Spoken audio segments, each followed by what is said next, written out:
महादेव, जय भोले शंकर की। एक बार फिर से आप सभी दर्शकों का इस चैनल पर बहुत बहुत स्वागत है। तो जो भी भक्तगण 16 सोमवार के व्रत रहते हैं, उन्हें 16 सोमवार के व्रतों का उद्यापन किस प्रकार से करना चाहिए, कब इन व्रतों का उद्यापन करना चाहिए, मासिक धर्म में रहे गए व्रत गिने जाते हैं या नहीं, तो 16 सोमवार के व्रत उद्यापन से जुड़ी इस तरह की तमाम छोटी छोटी लेकिन महत्वपूर्ण जानकारी आप सभी को इस वीडियो में मैं देने वाली हूँ। तो 16 सोमवार के व्रत किसी भी मनवांछित फल की प्राप्ति के लिए किए जाते हैं। इन व्रतों को कोई भी कर सकता है, कुंवारी कन्या, बालक, महिलाएं, पुरुष। और ये 16 सोमवार के जो व्रत होते हैं उनके नियम काफी कठोर होते हैं और किसी भी दुर्लभ मनोकामना की इच्छा से इन व्रतों को किया जाता है। और ये 16 सोमवार के व्रत बिना उद्यापन के संपूर्ण नहीं माने जाते और ना ही फलीभूत होते हैं। तो चलिए अब हम देख लेते हैं कि हमें व्रतों का उद्यापन किस तरह से करना है।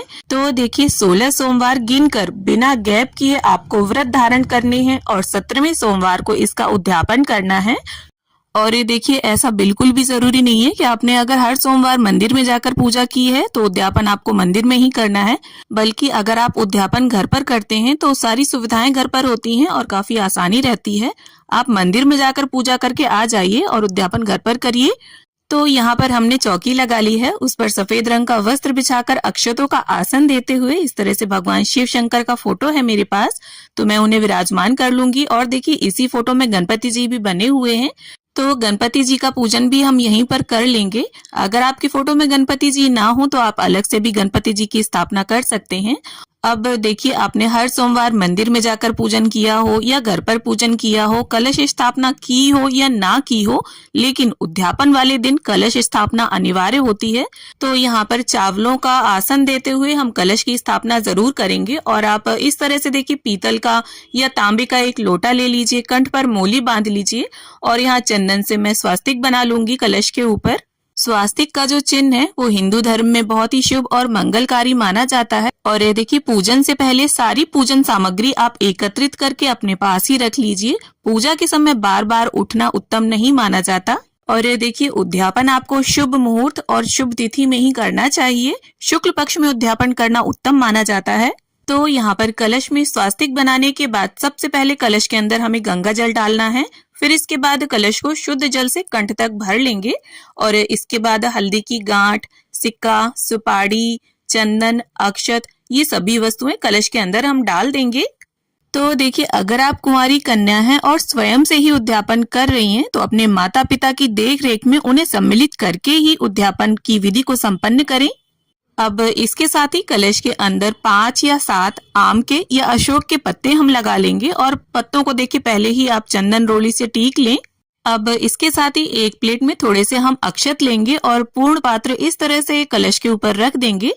और देखिए विवाहित स्त्री या पुरुष अगर 16 सोमवार के व्रतों को करते हैं तो उद्यापन के समय उन्हें जोड़े से उद्यापन करना चाहिए। अब इसके साथ ही यहाँ पर देखिए एक जटा वाला पानी वाला हमें नारियल लेना है। आप हिलाकर देख लीजिए, उसमें पानी होना चाहिए और जो नारियल का मुख है उसे कर्ता की ओर यानी पूजा करने वाले की ओर रखते हुए हमें कलश की स्थापना करनी है। यहाँ नारियल पर मैं नया पीला वस्त्र लपेट रही हूँ, आप चाहें तो कलावा भी लपेट सकते हैं। और नारियल की जगह पर अगर आप चाहें तो दीपक रखकर दीप कलश भी स्थापित कर सकते हैं। अब यहाँ पर एक शुभ धातु का हमें पात्र लेना है, तो यहाँ पीतल की प्लेट ली है मैंने। आप तांबे की प्लेट ना लें क्योंकि देखिए हम अभिषेक करेंगे शिव जी का और दूध दही जब तांबे के संपर्क में आता है तो जहर बन जाता है। तो अगर आपके पास सोने या चांदी का पात्र हो तो उसमें आप रखकर शिवलिंग को अभिषेक करें, बहुत ही अच्छा रहता है। और ना हो तो कोई बात नहीं, आप नई या पूजा की स्टील की प्लेट में भी अभिषेक कर सकते हैं। तो इस तरह से चंदन से हम स्वास्तिक बना लेंगे। और ये देखिए बहुत से लोग पूरे 16 सोमवार मिट्टी के शिवलिंग का निर्माण करके उनका अभिषेक करके पूजन करते हैं। तो अगर आपने ऐसा किया है तो आपको 17वें सोमवार यानी उद्यापन वाले दिन भी उसी विधि से पूजन करना है शिव जी का और अभिषेक करना है। इस प्रकार से अक्षतों के आसन पर हम शिवलिंग को विराजमान कर लेंगे। और अगर आपने मिट्टी के शिवलिंग ना बनाए हो तब आपको उद्यापन वाले दिन भी मिट्टी की शिवलिंग बनाने की कोई आवश्यकता नहीं है। जिस विधि से आपने 16 सोमवारों में पूजन किया है सेम उसी विधि से आपको पूजन करना है। कुछ दो एक चीजें एक्स्ट्रा रहती हैं, वो मैं आपको बताती जाऊंगी। अब एक शुद्ध देसी घी का दीपक प्रज्वलित हमें कर लेना है और सीधे हाथ में पुष्प और अक्षत लेकर अब हम व्रतों का जो संकल्प है उसे छुड़ाएंगे। तो हमें इस प्रकार से बोलना है कि हे भोलेनाथ, हे गणपति जी, हमने आपके 16 सोमवारों के व्रतों का संकल्प लिया था, वो व्रत आज निर्विघ्न पूर्ण हुए और मैं आज इन व्रतों का उद्यापन करने जा रही हूँ। तो कृपया हमारी पूजा अर्चना को और उद्यापन को स्वीकार करें और पुष्प आपको भोलेनाथ के चरणों में छोड़ देना है। अब इसके बाद गंगा जल और फूल की सहायता से स्नान की भावना से हम सभी को छींटा दे देंगे और इसके बाद एक तांबे के पात्र में गंगा जल मिश्रित जल लेकर हम शिव जी का अभिषेक कर लेंगे और अभिषेक करते समय हमें बोलते जाना है नमः शिवाय ओम, नमः शिवाय ओम। अब यहाँ पर पंचामृत की जो 5 वस्तुएं होती हैं उन्हें आपस में मैंने मिक्स कर लिया है और पंचामृत तैयार कर लिया है। अगर आप चाहें तो अलग अलग 5 चीजों से भी अभिषेक कर सकते हैं। नमः शिवाय ओम, नमः शिवाय ओम, नमः शिवाय ओम, नमः शिवाय, इस तरह आपको जप करते रहना है। और इसके बाद देखिए वापस से शुद्ध जल से हम अभिषेक कर लेंगे शिव जी का। और यहाँ पर अगर आप चाहें तो गन्ने के रस से या मौसमी के रस से भी शिव जी का अभिषेक कर सकते हैं। अब इसके बाद ये जो जल है तुलसी जी के पौधे को छोड़कर किसी भी पौधे में आप इस जल को डाल दें।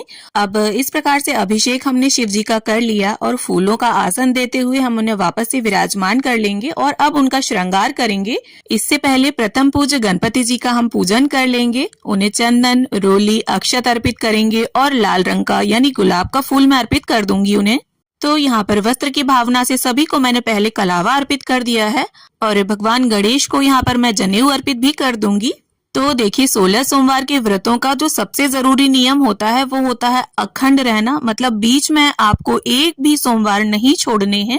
और ये देखिए अगर कन्याएं हैं या स्त्रियां हैं उन्हें मासिक धर्म आ जाता है जो कि स्वाभाविक है, तब भी उन्हें व्रत जरूर रहना है। आप पूजा नहीं करेंगी, अपनी जगह पर किसी और से आप पूजा करवा लें और उस व्रत को भी आप गिन सकती हैं 16 सोमवारों में।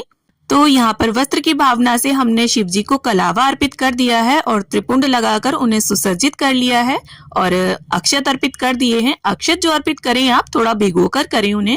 और इसके साथ ही शिव जी को हमने जनेऊ भी समर्पित कर दिया है। अब देखिए फोटो में जो शिव परिवार है सभी को हम तिलक कर लेंगे और जो 12 ज्योतिर्लिंग हैं उन्हें भी हम टीका लगाएंगे चंदन से। तो देखिए 16 सोमवार के व्रत अगर किसी कारण से बीच में छूट जाते हैं, मान लीजिए सूतक या पातक है घर में, तो आपको वहीं पर उन व्रतों को छोड़ देना चाहिए और शुद्धि होने के बाद किसी भी अच्छे महीने के शुक्ल पक्ष के सोमवार से आपको वापस से इन व्रतों को शुरू करना चाहिए। तो यहाँ पर कलश देव का और दीपक का भी हमने पूजन कर लिया है, सभी को टीका वगैरह लगा दिया है। अब कलश देव को हम यहाँ पर जनेऊ समर्पित कर देंगे। अब इसके बाद सभी को हम इत्र यानी सुगंध अर्पित करेंगे। आप चाहें तो कॉटन यानी रुई में इत्र लगाकर भी समर्पित कर सकते हैं।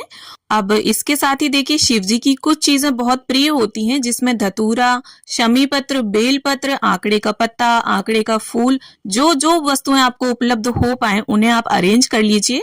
और ना हो तो बेलपत्र की व्यवस्था आप जरूर कर लें। केवल एक बेलपत्र भी अगर आप शिव जी पर अर्पित करते हैं तो भगवान भोले भंडारी बहुत ही भोले होते हैं, उस एक बेलपत्र से और एक जल के लोटे से भी वो प्रसन्न हो जाते हैं।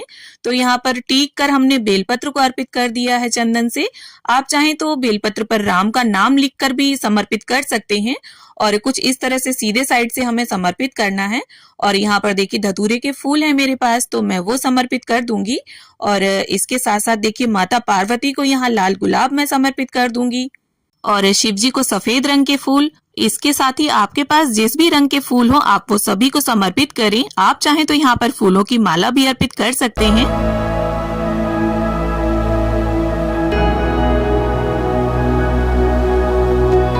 अब देखिए 16 सोमवार के व्रतों में भोग का जो विधि विधान है वो थोड़ा अलग होता है। 3 जगह पर भोग बनाया जाता है और उद्यापन वाले दिन भी आपको सब कम से कम देखिए 1.25 किलो का चूरमा या पंजीरी या चूरमे के लड्डू तैयार करने हैं और इसके 3 बराबर बिल्कुल बराबर हिस्से होने चाहिए।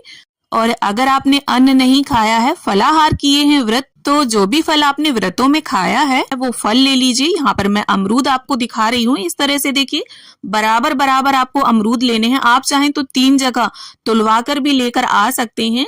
और फलों का वजन भी आपको सवाया ही रखना है। और अगर आपने व्रतों में केला खाया है तब देखिए आपको दर्जन के हिसाब से आप ले लीजिए। और केले जो हैं वो बराबर बराबर ही होते हैं, तो उन्हें आपको तुलवाने की जरूरत नहीं है। आप संख्या में भी गिनकर 3 जगह बांट सकते हैं। अब इसके साथ ही सीधे हाथ में पुष्प या अक्षत लेकर हमें 16 सोमवार के व्रतों की कथा पढ़ लेनी है। देखिए मेरे पास ये जो पुस्तिका है इसमें सभी प्रकार के सोमवारों की कथा दी हुई है। तो इस प्रकार से कथा संपन्न करने के बाद हाथ के पुष्प या अक्षत को आप भगवान भोलेनाथ के चरणों में छोड़ दें। अब इसके साथ ही माता पार्वती को कुछ श्रृंगार की सामग्री हम अर्पित कर देंगे। तो यहाँ पर मैंने चुनरी, चूड़ी, बिंदी, महावर, मेहंदी, सिंदूर लिया है। आप 16 श्रृंगार भी अर्पित कर सकते हैं। अब देखिए पूजा विधि विधान से करने के बाद हमें क्या करना है, कम से कम एक ब्राह्मण और ब्राह्मणी के जोड़े को भोजन कराना है घर पर बुलाकर।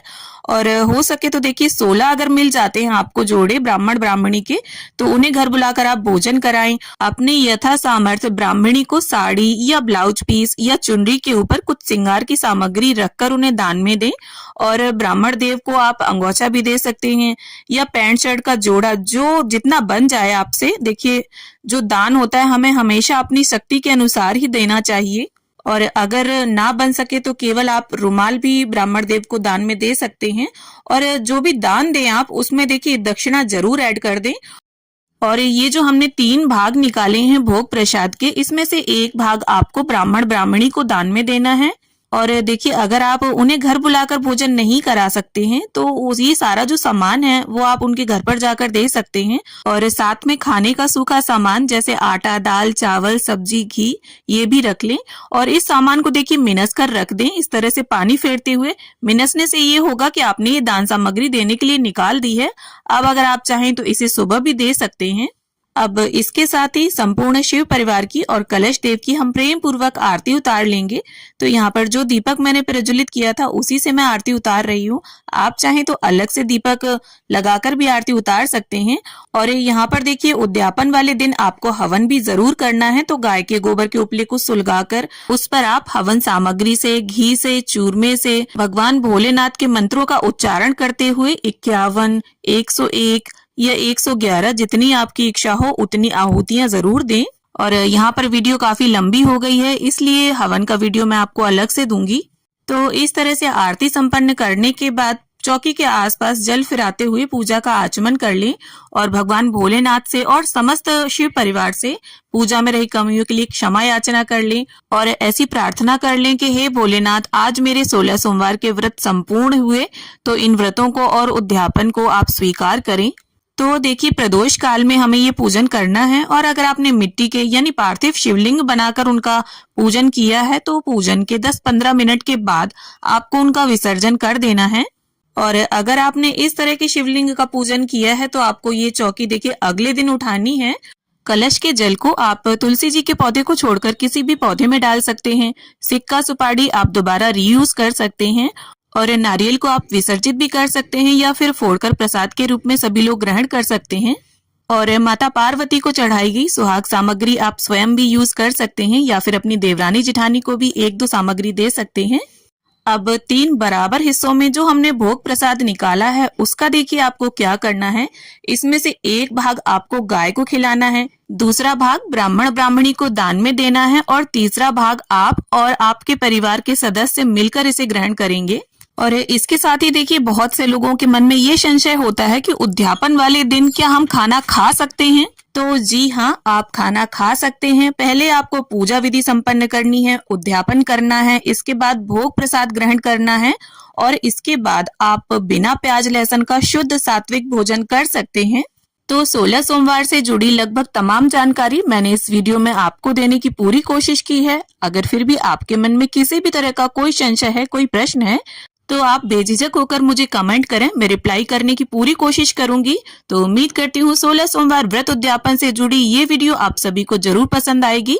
वीडियो अगर थोड़ी भी अच्छी लगी हो, थोड़ी भी पसंद आई हो तो प्लीज वीडियो को लाइक करें, शेयर करें और मेरे साथ जुड़े रहने के लिए चैनल को सब्सक्राइब कर लें और साथ में बेल आइकन भी प्रेस कर लें जिससे मेरी वीडियोस की नोटिफिकेशन आपको मिले सबसे पहले। तो मिलती हूँ आप सभी से एक नए वीडियो के साथ, तब तक के लिए ओम नमः शिवाय।